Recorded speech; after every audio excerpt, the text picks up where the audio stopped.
Estamos de volta para o nosso segundo bloco de conversa aqui no Roda de Entrevista, que hoje está falando de saúde mental, de obesidade, enfim, de transtornos da atualidade com o médico psiquiatra Jim Ali Untar.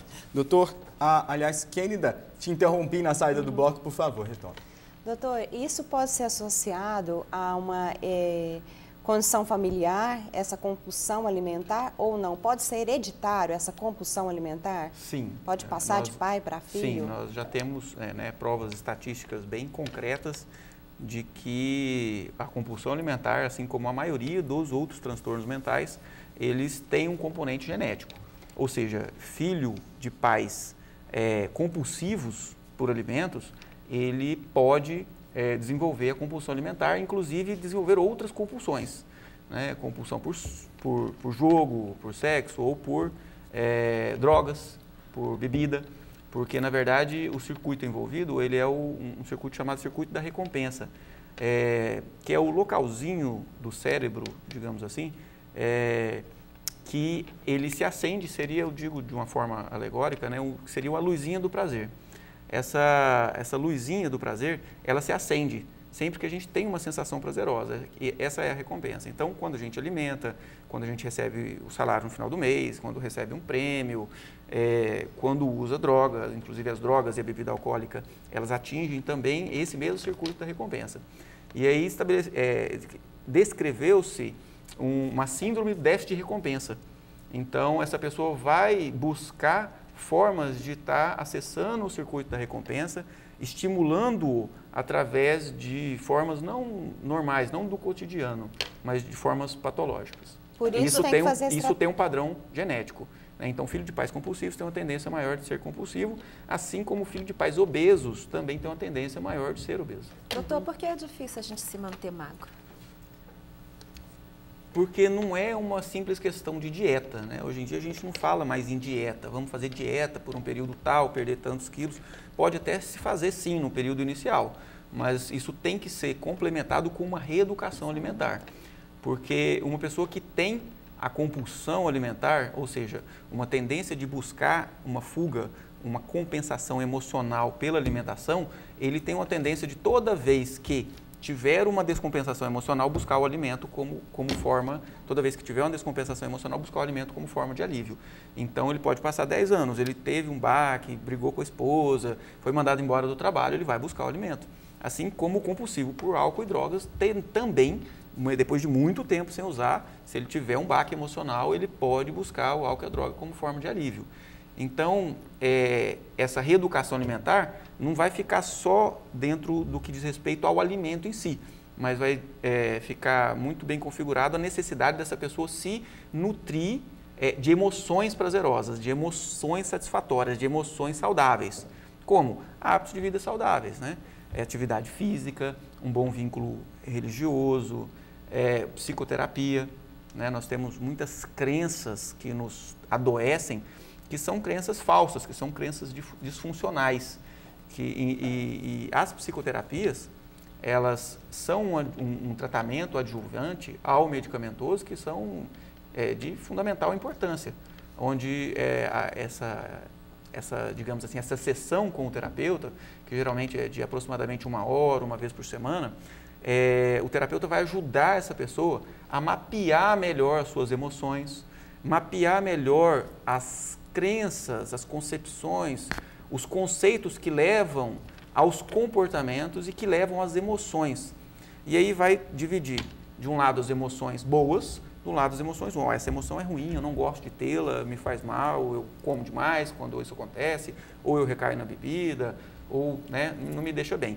E aí, o que me leva a essa emoção? O terapeuta ajuda ele a estabelecer o que leva, que tipo de crença leva ele ao comportamento e o que leva ele a essa emoção. E aí ele vai começar a tirar essa emoção desprazerosa da vida, antes tirando as concepções, as crenças que levam a essas emoções e também tirando o comportamento. E colocar do lado da vida as emoções que são prazerosas. Eu gosto muito quando eu reúno com a família, todo mundo junto, aí eu não bebo bebida alcoólica e é muito bom. Eu gosto muito quando eu vou na igreja, eu gosto muito quando eu vou fazer uma caminhada com meu filho, passear no parque. Gosto então. Então, é um comportamento que vem de uma crença, né? Uma crença de que é bom para mim caminhar com meu filho no parque. Então, eu vou ter esse comportamento e eu tenho uma emoção relacionada a isso. Então, ele vai encher a vida dele de emoções prazerosas e o que vai proteger ele da necessidade de fugir pelo alimento. Doutor, em alguns casos é necessário medicação? É necessária medicação no sentido, além da psicoterapia, além da reeducação alimentar? Sem dúvida alguma.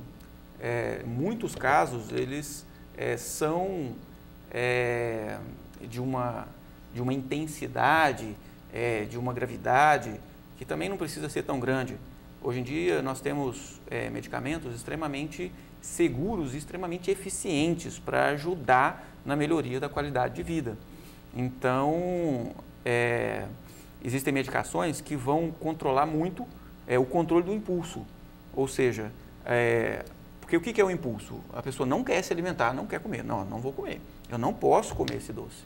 Mas na hora que ela passa na geladeira, na hora que ela viu, ela já está no meio do doce. Já comeu metade do doce. Ou seja, o impulso é algo muito primitivo, muito animalizado, que a pessoa já faz para se preservar.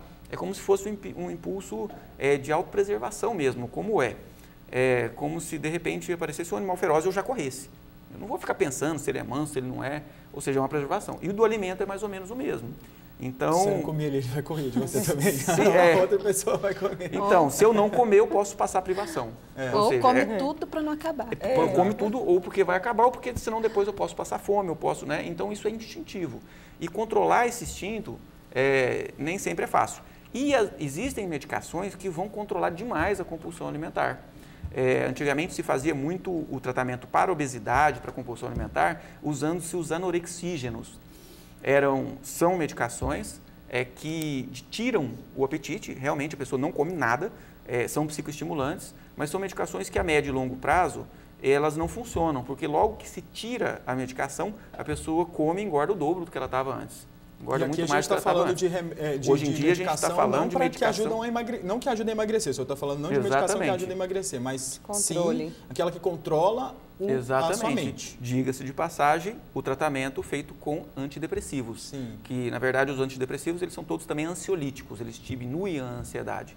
Então, as medicações que se usam hoje não são anorexígenas, medicações que tiram totalmente o apetite e deixam a pessoa muitas vezes agitada demais. Não, são medicações que vão ajudar no controle da emoção, vão ajudar no controle dos sintomas de ansiedade, de depressão, de frustração, que vai diminuir a necessidade da compulsão alimentar. Já que tocamos nessa parte do remédio para emagrecer, a gente sabe que infelizmente tem um monte de gente que vai na farmácia, compra um remédio que o farmacêutico indica ou que alguma pessoa que trabalha lá indica, não, isso aqui ajuda a emagrecer. Ou então tem um amigo, uma amiga que vem e fala assim, não, tomei isso aqui, funcionou para mim.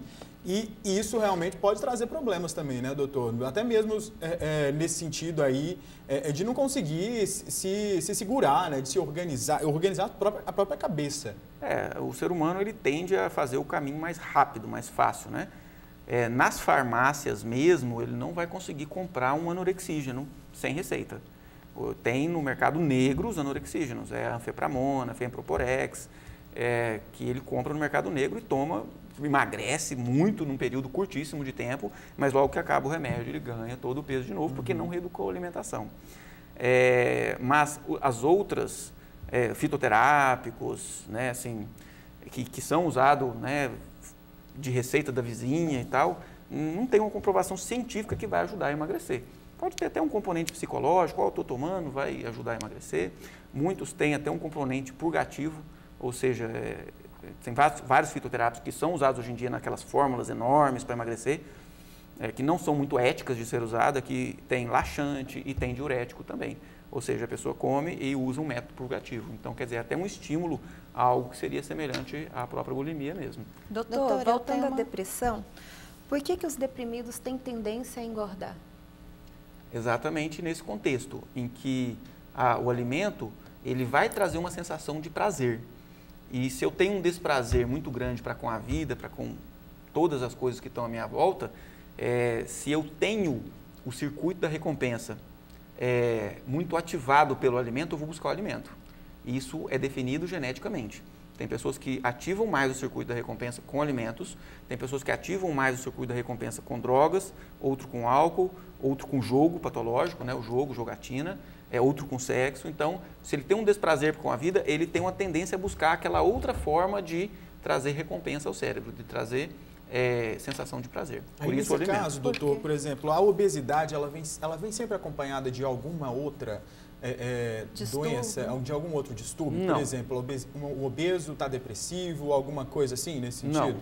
Não sempre, mas na maioria das vezes. Porque há o obeso também que ele não é compulsivo alimentar, ele come muito porque ele gosta, ele come muito por um hábito cultural. Na família dele todo mundo come bem, come muito e é obeso e ninguém tem problema com isso, ele mesmo não tem problema com isso, com a aparência e é obeso, né? E não tem grandes sofrimentos com isso. Mas na maioria das vezes o obeso ele tem algum comprometimento, principalmente no que diz respeito à ansiedade, ao sofrimento antecipatório pelas coisas que tem por acontecer, ao sentimento de que algo de ruim vai acontecer e a alimentação, traz um alíviozinho para essa sensação ruim. Doutora, eu tenho uma amiga que ela fez a cirurgia bariátrica. Sim. Eu percebi que depois da cirurgia ela teve mais alterações psicológicas. Isso ocorre com todos os pacientes ou não? Não é com todos. Mas o que acontece? Quando o paciente é obeso, é compulsivo alimentar, antigamente se liberava mais a cirurgia bariátrica para os obesos mais mórbidos, né, por uma obesidade mais avançada. Hoje em dia, esse critério de liberação ele já é menos restrito. Então, o que tem que ser tratado nesse obeso é o comportamento compulsivo, ou seja, o comportamento de fuga através do alimento. Porque é comum, né, a gente pegar no consultório, por exemplo, o paciente que era compulsivo alimentar, tinha a alimentação como uma forma de fuga, digamos assim, de extravasar, de se sentir melhor, não trata esse comportamento compulsivo e ele depois, com a restrição do estômago, o estômago fica pequeno, não consegue comer mais muito, ele arruma outra compulsão, seja por jogo, muito comum, alcoolismo depois da cirurgia bariátrica, a pessoa não tinha alcoolismo e desenvolve alcoolismo. Por quê? Porque agora a comida ele já não pode mais, mas o comportamento compulsivo não foi psiquicamente tratado e ele passa a desenvolver o alcoolismo ou dependência química, ou mesmo ou depressão, jogo patológico, né? Ou pode entrar numa depressão, porque na verdade não teve a emoção protegida e aquela emoção, aquele desprazer que ele tinha com a vida, que era sanado de uma certa forma, era encoberto de uma certa forma pela alimentação, agora o alimento não pode mais, porque o estômago está restrito. Mas aí agora ele entra numa depressão. Tá certo. Então, antigamente tinha-se um critério maior de que essa pessoa que se submeteria à cirurgia teria que passar por sessões de psicoterapia, o psicólogo e eventualmente o psiquiatra, teria que liberar essa cirurgia, dizendo que ele teria benefício com a cirurgia. Mas hoje em dia isso não está muito bem seguido. A gente vai ter que fazer mais um breve intervalo aqui no Roda de Entrevista. Daqui a pouco a gente está de volta, hoje conversando com o médico psiquiatra Jim Ali Untar. Até já!